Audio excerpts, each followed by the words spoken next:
창세기 31장 38절에서 42절 말씀을 함께 보도록 하겠습니다.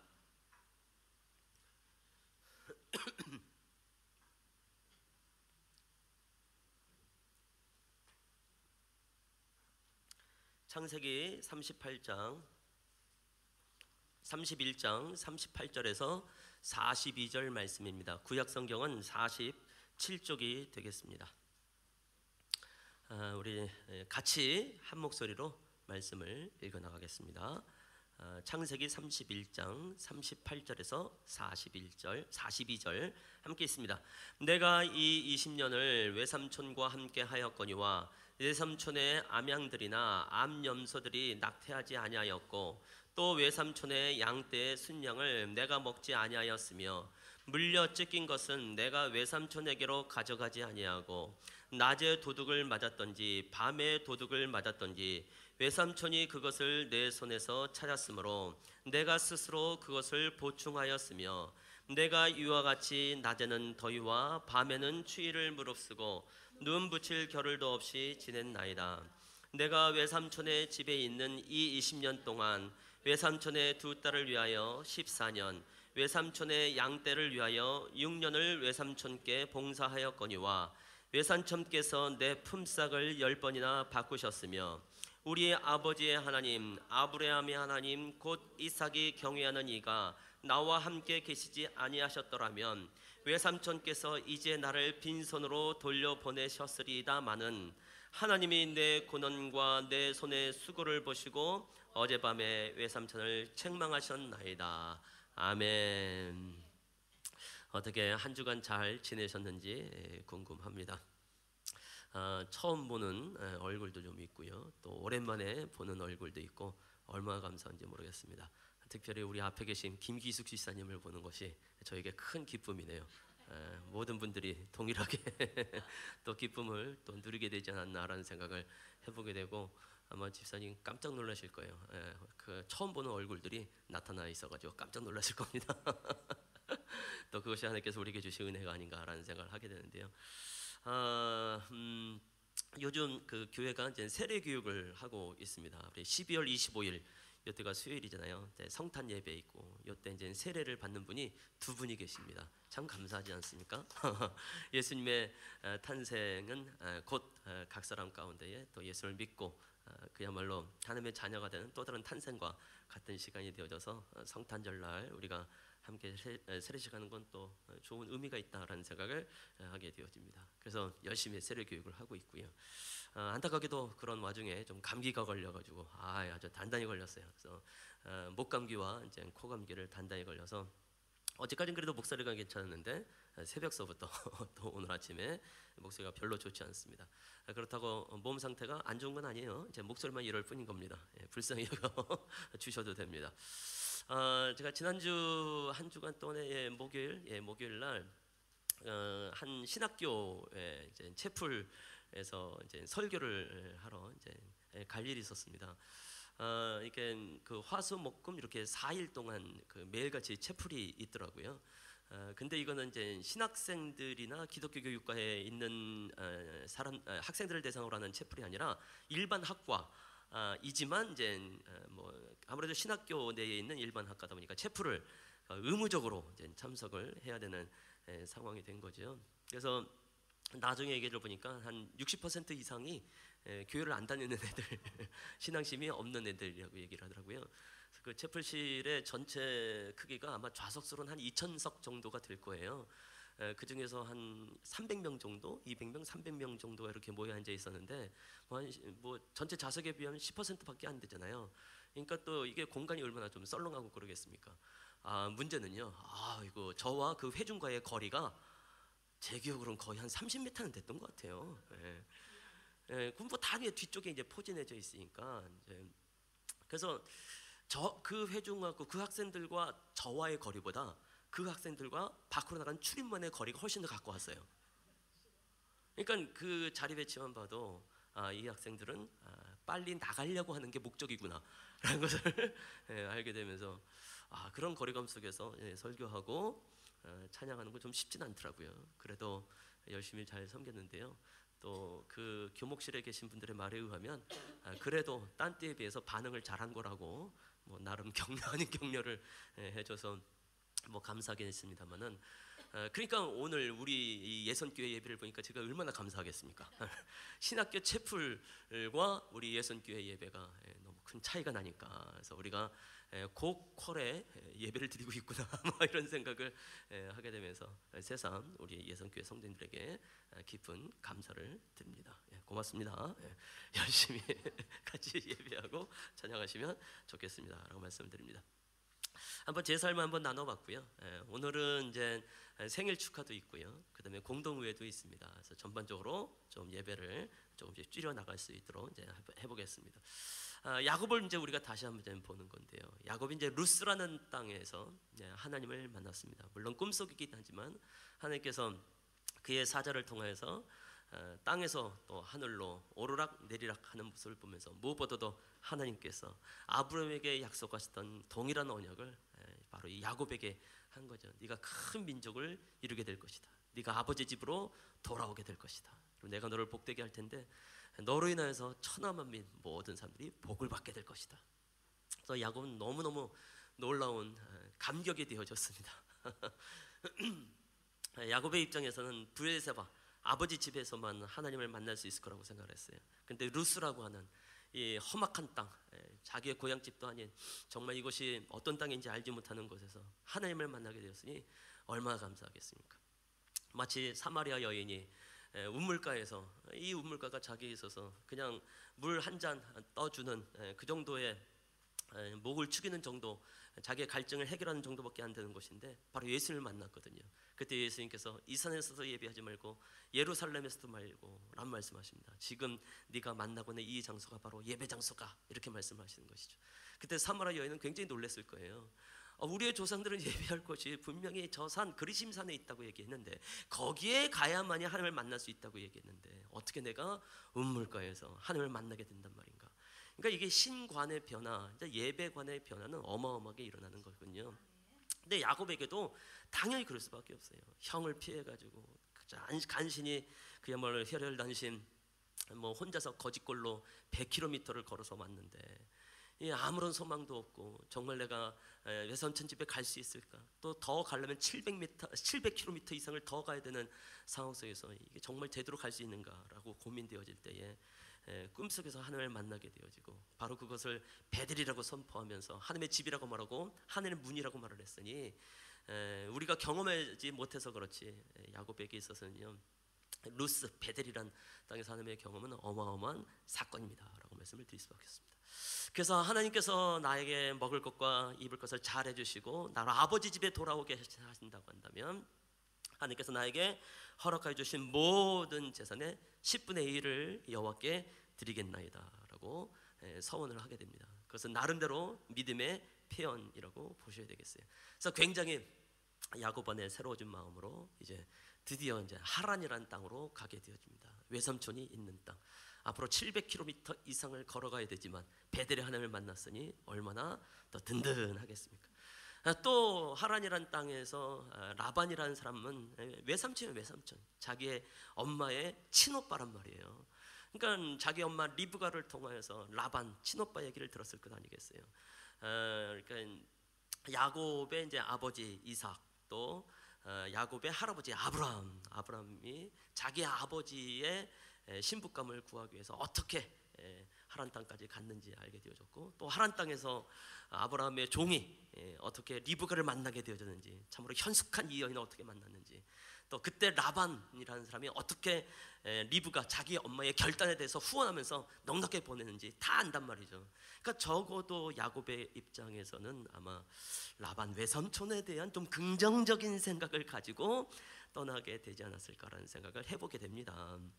그야말로 정확한 피신처가 되어지고, 더구나 하나님께서 자기를 후원하고 있다고 생각하니까 담대한 마음으로 갔습니다. 드디어 이제 라반을 만나면서 그 집에 거하게 되어집니다. 한 달 정도 거하게 되어졌는데요. 그때 라반이 네가 공짜로 밥을 먹는 건 아닌 것 같다. 그래서 네가 나름대로 우리 집을 위해서 뭔가를 해야 되지 않겠냐, 이렇게 말을 합니다. 그때 라반이 제안했던 것이 네가 나를 위해서 우리 집을 위해서 7년 동안 봉사를 해라 이런 말을 합니다. 그런 말을 한 이유가 있어요. 그냥 그런 얘기를 하면 아마 야곱이 그냥 한 달도 안 돼서 다시 고향 땅으로 가지 않았을까라는 생각을 해보게 됩니다. 바로 이 라반에게 이제 외삼촌에게 이제 두 딸이 있는 거예요. 바로 라헬과 레아. 레아가 큰 딸이고 언니이고 그다음에 라헬이 이제 여동생이 되어집니다. 근데 성경을 보면 어쨌든 외모에 대해서 좀 차별이 좀 있네요. 그래서 레아는 외모가 좀 썩 그렇게 좋은 게 아니었던 것 같아요. 근데 라헬은 어떤 어여쁘다고 얘기를 합니다. 제가 지난번에 말씀드렸던 거 기억나나요? 그 야곱의 나이가 그때 베델 또 하란에 갔을 때 아마 75세 정도 됐을 거라고 성경의 나이를 보면 그래요.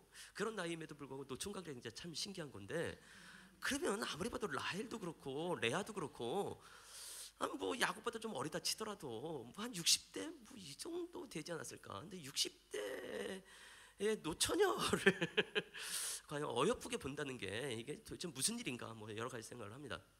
물론 지금보다도 기대 수명이 훨씬 더 많기 때문에 지금 우리의 나이대로 한다고 한다면 아마 50대 야곱이 그리고 라헬은 뭐 한 3, 40대 뭐 이렇게 볼 수 있을런지 모르겠습니다만 예? 별로 예, 이런 문제에 대해서 우리가 또 흥분을 해요. 예. 웬만해서 우리 교회가 설교에 대꾸를 안 하시는 분들인데 뭐 지금으로 보면 그렇지만 아무튼 어떻게 보였을는지 뭐 잘 모르겠습니다만 그래서 특히 이 라헬을 너무너무 사랑한 거예요. 그거를 알고 이제 라반이 외삼촌이 너 그냥 공으로 일할 수 없다. 열심히 일해야 된다. 그렇게 되면 내가 라헬을 주겠다. 이렇게 결정을 하시죠. 그래서 성경을 보면 7년을 야곱이 수일처럼 여겼더라. 며칠처럼 여겼더라 이렇게 되어 있습니다. 7년이 그냥 뭐 3, 4일 정도, 뭐 길어야 일주일 정도밖에 안 느껴진 거예요. 그러니까는 야곱이 라헬을 얼마나 사랑했는지를 잘 알게 된 거예요. 그래서 7년이 됐습니다. 드디어 이제 결혼을 할 때가 되어졌어요. 그래서 이제 뭐 잔치를 하고 성경 보면 잔치를 한다고 되어 있습니다. 과거에는 이제 결혼 잔치를 하면 일주일 동안 하게 되거든요. 그러니까는 뭐 야곱도 얼마나 기뻤겠어요. 또 라반 집안 전체가 이제 자기의 딸도 결혼하게 되어지니까 큰 기쁨을 누리는 거죠. 그래서 이제 첫날법을 치렀는데 문제는 엄청난 대반전이 일어나고 말았습니다. 분명히 자기가 결혼한 사람은 라헬이라고 생각했는데 눈을 떠보니까 레아가 옆에 누워 있더라는 거죠. 얼마나 놀랐을까요? 뭐 저는 안 그랬습니다만 보통 그런 얘기를 많이 들어요. 뭐 옛날 얘기겠죠. 이제 결혼을 하고 이제 신혼여행을 가서 눈을 떴는데 웬 여자가 옆에 누워 있더라고. 깜짝 놀랐다고 이런 얘기 종종 들어요. 그래도 그건 원래 이제 자기 아내니까 그런 거잖아요. 좀 어색해서 그런 것뿐인데 이건 뭐 라헬이 아니라 레아가 누워 있으니 야곱이 얼마나 놀랐겠습니까? 그때 이제 뭐 라반이 나름대로 이제 변명을 이제 쭉 대게 되는데 그때 이제 이 야곱이 외삼촌한테 한 말이 있어요. 그게 뭐냐면 외삼촌이 나를 속이심은 어찌됨입니까? 이렇게 말을 합니다. 이 말만 딱 들으면 갑자기 우리 안에 욱 하고 올라옵니다. 딴 사람도 아니고 야곱이 이런 말을 해? 그렇잖아요. 야곱은 그냥 속임수의 대명사예요. 그가 어떻게 형을 속이고 어떻게 아버지를 속이고 여기까지 왔는지. 물론 7년의 세월이 흘렀어도 그렇지 누구보다도 속임수의 전공은 지이면서 이런 사건을 가지고 자기 외삼촌한테 나를 속이심이 어찌입니까? 이렇게 말합니다. 그래서 그런 생각을 합니다. 아마 야곱이 그 말을 하긴 하지만 동시에 자기의 아버지가 자기한테는 말을 들었을 것 같아요. 아들아, 네가 어떻게 아버지인 나를 속일 수 있겠냐? 들으면서 아마 그 말을 했을 것 같아요. 딴 말도 아니고. 사람이 너무 그냥 화가 나면 본심이 드러나게 돼 있는 거잖아요. 그때 형의 말도 떠올랐겠죠. 동생, 네가 어떻게 나를 속이고 이 모든 재산을 싹 다 가져갈 수 있어? 이 나쁜 놈아.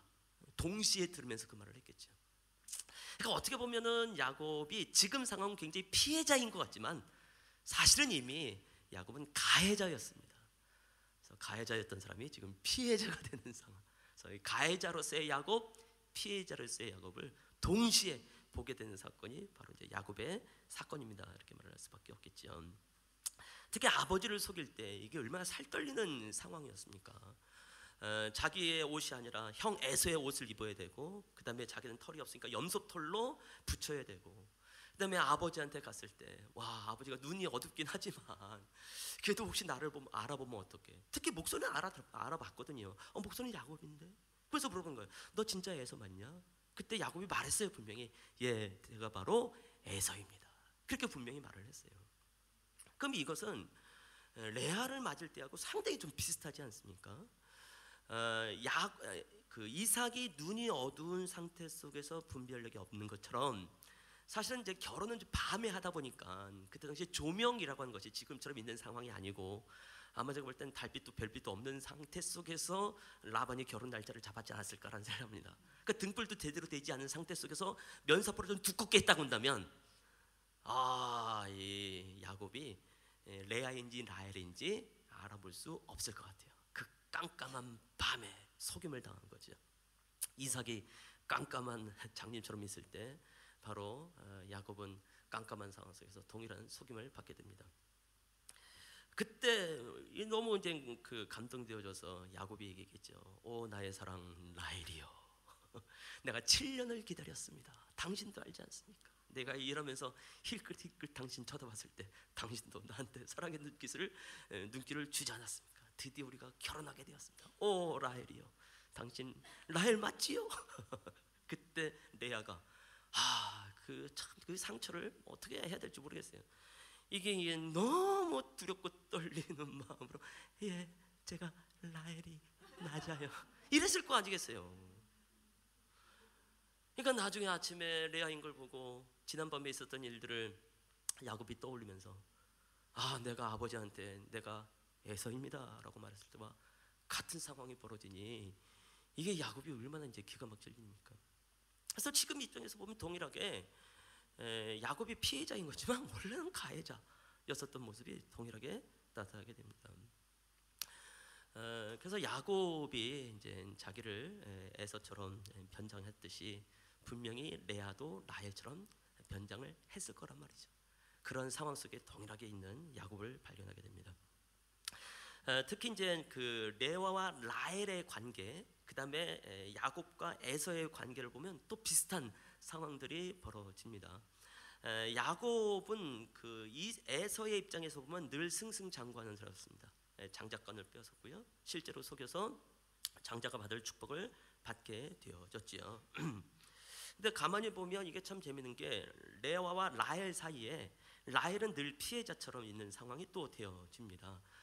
특히 레아는 아이를 낳는 과정에 있어서 너무너무 잘 낳는 거예요. 기본적으로 일단 한번 낳기 전에 4명을 연달아 낳습니다.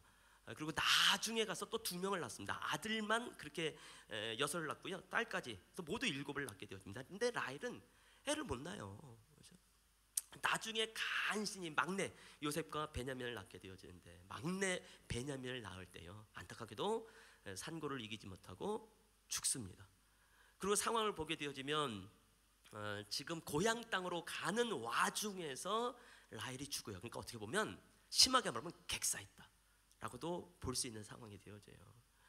그러니까 야곱에 있어서 에서를 늘 이겼다고 생각했는데, 막상 자기가 살아가고 있는 라헬은 자기 언니와의 관계에 있어서 늘 패배자로 있는 모습을 발견하게 된단 말이죠. 또 에서의 입장에서 야곱이라고 하는 사람을 보게 되어지면 너무너무 화가 나죠. 더군다나 아버지한테 뭔가 복을 받긴 받았는데 이게 복인지 저주인지 헷갈릴 만큼 원치 않는 복을 받고 있는 에서를 발견하게 되어지는데, 마찬가지 또 야곱의 입장에서 보면 난 정말 라헬만 얻으려고 했는데 원치 않는 여인을 또 아내로 맞이하는 이런 사건들이 동일하게 벌어집니다. 그러니까 이렇게 그 야곱의 삶을 이렇게 전후로 다 보게 되어지면 마치 그런 느낌, 평행이론 아니면 뭐 데자뷰, 약간 그런 느낌이 있어요. 원래 원뜻과는 좀 다른 얘기긴 하지만, 그러나 이가 쭉 얘기를 들어보니까 우리 봐도 이것은 좀 인과응보라는 말이 맞는 말이 아닐까라는 생각을 해보게 되고, 권선징악 이란 말이 맞는 말이 아닐까라는 생각을 해보게 되면서 동시에 우리는 어떻게 된다? 착하게 살아야 되겠다. 우리 팔뚝에 하나 새기십시다. 착하게 착하게 살자. 예, 기억나십니까? 착하게 안 살면 언젠간 나보다 심한 사람을 만나면서 끔찍한 일들을 좀 당하게 되지 않을까라는 생각을 해보게 되는 거죠. 전에도 한번 그런 말씀을 드린 적이 있었어요. 성도님들하고 함께 이야기를 하다 보면 가해자가 한 명도 없다는 거. 모두가 피해자예요. 저 사람이 나한테 이렇게 했기 때문에 내가 상처를 받았다고. 저 사람의 문제라고. 그래서 그 사람한테 가서 물어보면 저쪽 사람이 그렇게 나한테 했기 때문에 내가 상처를 받은 거라고. 모두 다 피해자예요. 가해자가 없더라고요. 그럼 정말 이상하지 않습니까? 그러면서 알게 된 게 모두가 가해자구나.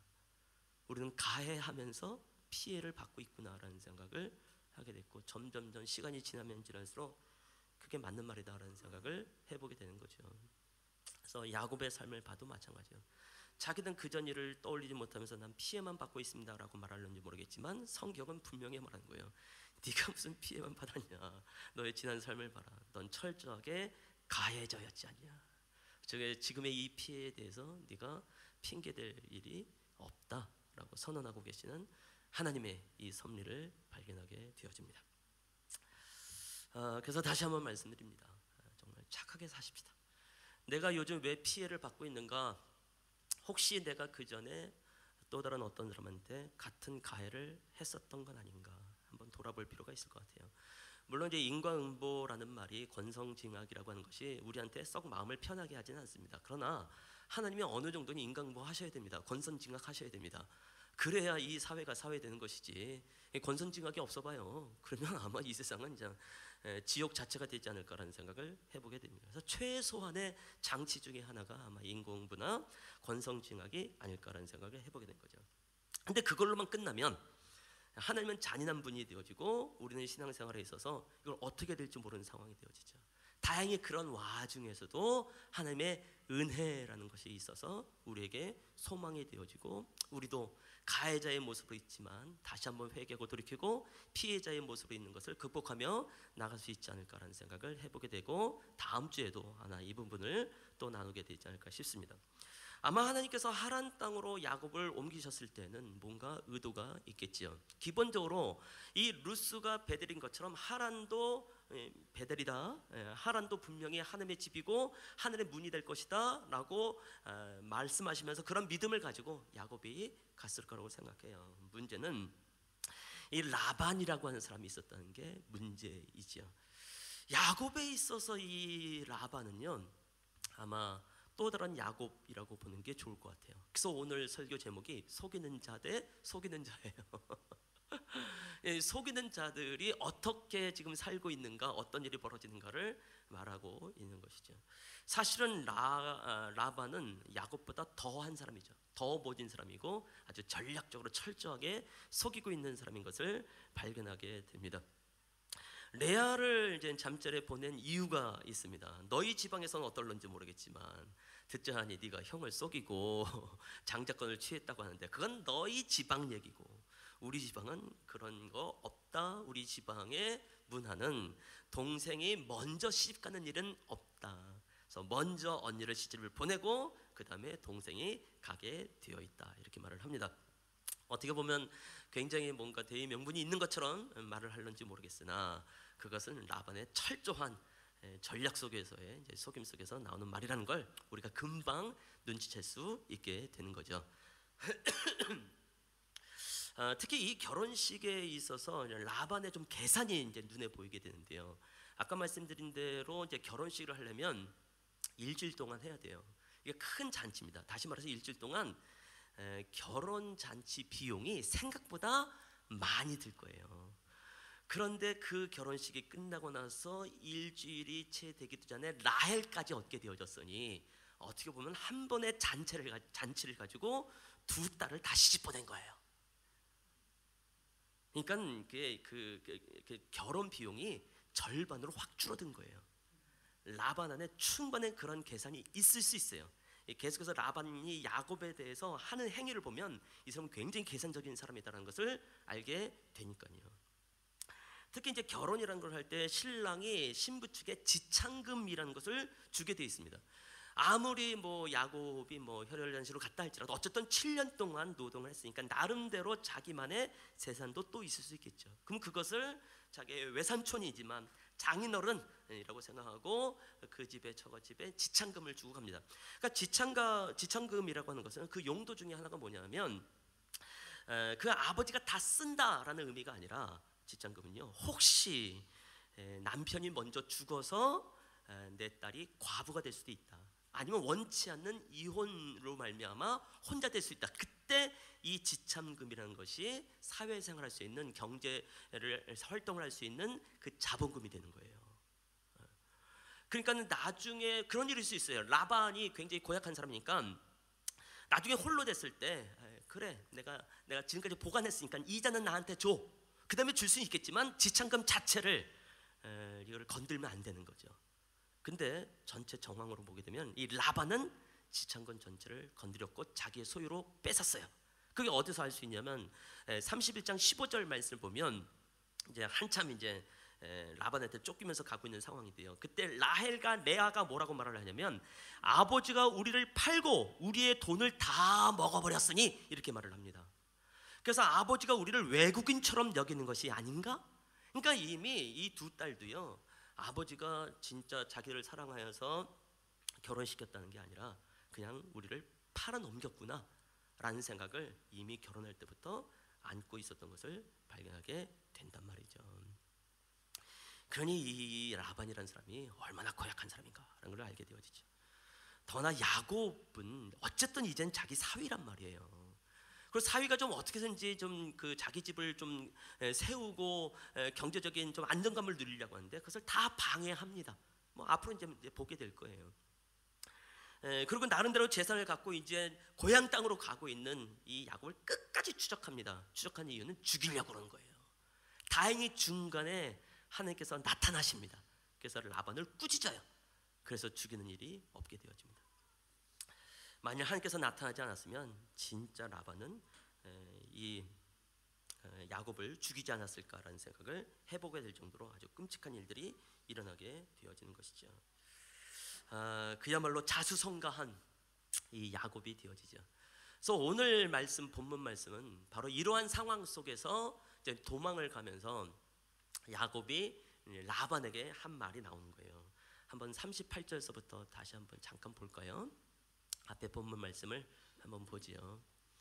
38절 말씀 보니까 내가 이 20년을 외삼촌과 함께 하였습니다. 그래서 외삼촌의 암양들이나 암염소들이 낙태하지 않았습니다.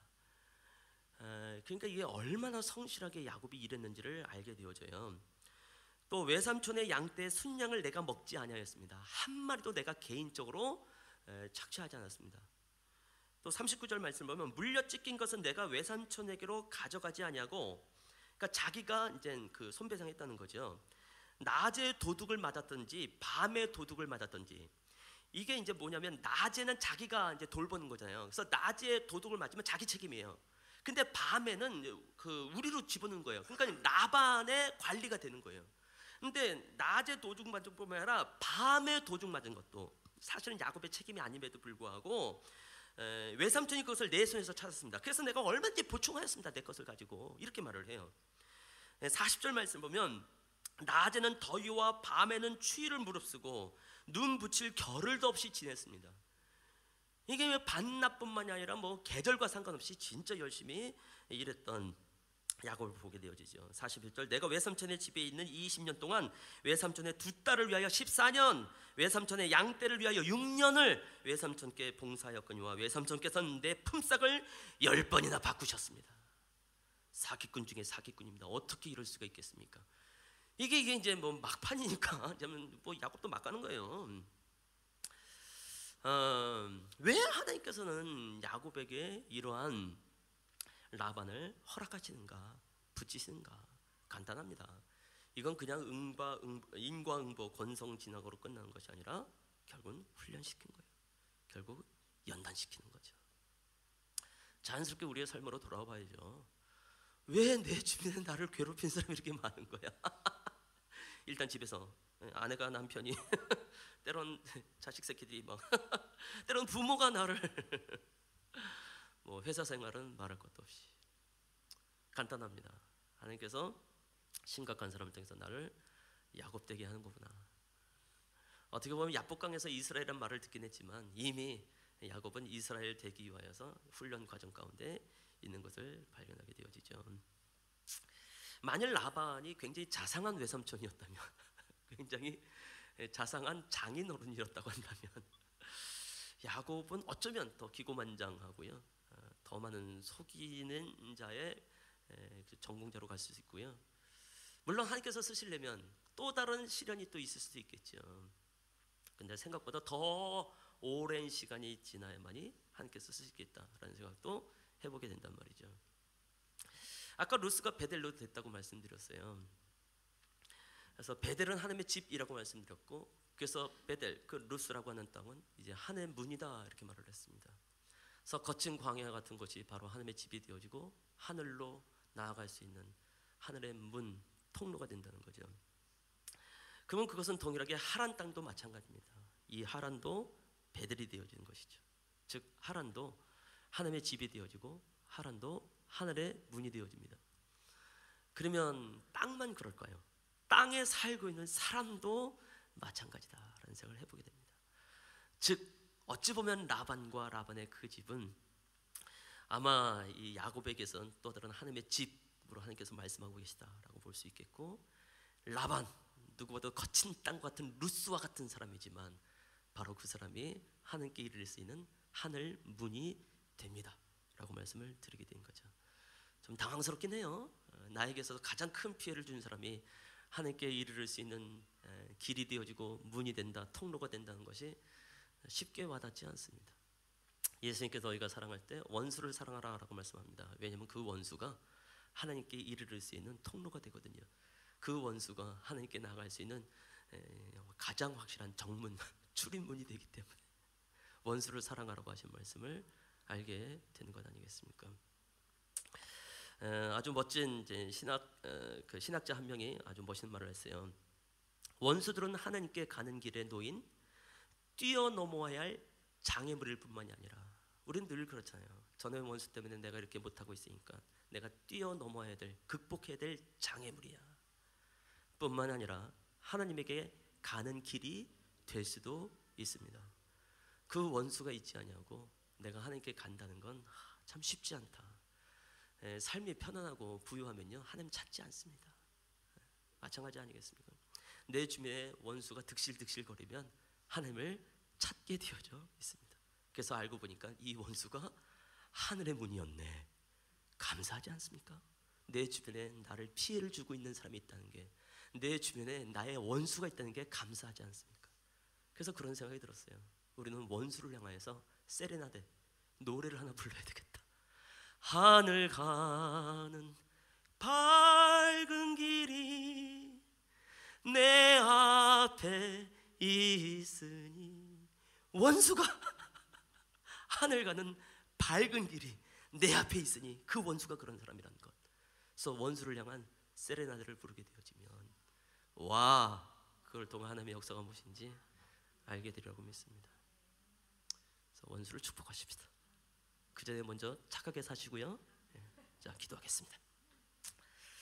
하나님이여, 우리의 인생이나 야곱의 인생이나 또 야곱 이후에, 야곱 이전에 성경에 나오는 모든 믿음의 선배들의 삶이나 무엇이 다르겠습니까? 하나님, 우리 살다 보면 우리를 괴롭히고 작정한 사람들이 득실득실 거립니다. 이 사람들만 없었으면 내 인생이 정말 잘 나갈 거라고 생각을 했는데, 하나님 야곱의 삶을 보면서 하나님의 원수가 오히려 하나님께 이르를 수 있는 지름길이 되어지고 반드시 들어가야 될 정문이 된다고 한다면 우리가 원수를 축복해 보겠습니다. 원수를 향한 하나님의 마음이 무엇인지, 나를 그토록 오랜 시간 피해를 줬던 사람들에 대한 하나님의 마음이 무엇인지 품고 나아가며 마침내 야곱이 누렸던 그 복을 우리도 누리기를 원합니다. 예수님의 이름으로 기도합니다. 아멘.